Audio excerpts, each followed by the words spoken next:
क्या मुकेश सहनी का एंट्री रुक गया है? एनडीए गठबंधन में नाराज चिराग पासवान को बीजेपी नेतृत्व ने मना लिया है और अब एनडीए के इस नए सीट बंटवारा फॉर्मूले के तहत बीजेपी 17 लोकसभा सीट पर, नीतीश बाबू की जेडीयू 16 लोकसभा सीट पर चुनाव लड़ेगी। यानी पिछली बार से एक सीट कम, वैसे 16 करंट एमपी है फिलहाल जदयू के लोकसभा में। इसके अलावा चिराग पासवान 5, उपेंद्र कुशवाहा और पारस खेमा के पास भी एक, उपेंद्र कुशवाहा और जीतन राम मांझी के पास एक एक सीट। नमस्कार, मैं अमित। इस वीडियो में बात करते हैं कि बिहार में एनडीए में सीट बंटवारा का नया फॉर्मूला तैयार हो गया है। यानी तमाम खींचतानों के बाद, तमाम रसाकसी के बीच एनडीए में सीट बंटवारा का नया फॉर्मूला बनकर तैयार हुआ है। क्या मुकेश सहनी का एंट्री रुक गया है?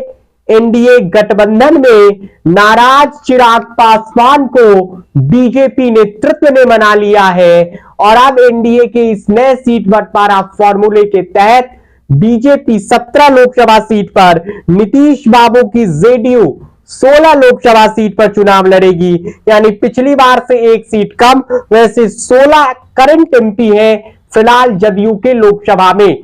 इसके अलावा चिराग पासवान 5, उपेंद्र कुशवाहा और पारस खेमा के पास भी एक, उपेंद्र कुशवाहा और जीतन राम मांझी के पास एक एक सीट। बात करेंगे कि पारस गुट का क्या होगा, लेकिन उससे पहले आज चिराग पासवान ने लिखा, as a member of the NDA today in a meeting with the BJP National President Honorable Shri Jai Prakash Nadda ji, we have together finalized the seat sharing in Bihar for the upcoming Lok Sabha polls.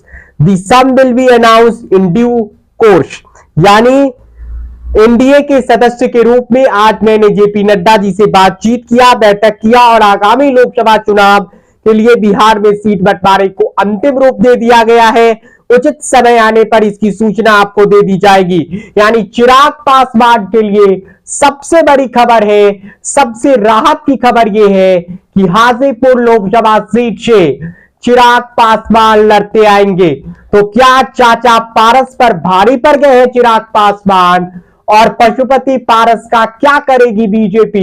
उनका राजनीतिक इस्तेमाल कैसे करेगी BJP? वही पशुपति पारस जो दहाड़ते थे और कहते थे हाजीपुर से समझौता नहीं होगा, लेकिन बीजेपी ने चिराग के लिए पशुपति पारस से हाजीपुर सीट छीन लिया है एक तरीके से।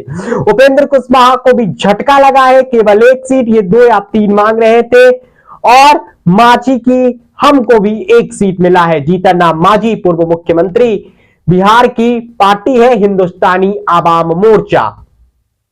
जदयू 16 सीटों पर लड़ेगी, बीजेपी 17 सीटों पर लड़ेगी, लेकिन जेडीयू की कुछ सीटें नहीं हो सकती है और कुछ सिटिंग सीट जेडीयू को इस बार गठबंधन के लिए त्यागना पड़ सकता है।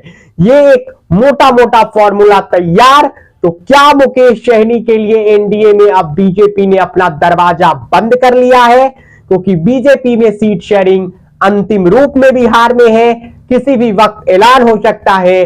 20-22 मार्च तक सूची भी जारी हो सकती है एनडीए गठबंधन की बिहार में। यानी सीट शेयरिंग तय और एनडीए में अब सब कुछ ठीक है, लेकिन झटका पारस को लगा है, झटका उपेंद्र कुशवाहा को लगा है और फायदे में चिराग पासवान रहे हैं। चिराग पासवान ने एक बार फिर साबित कर दिया है कि चिराग पासवान हार्ड बार्गेनर है। चिराग पासवान बहुत ही मजबूत निगोशिएशन करते हैं अपने दल के लिए।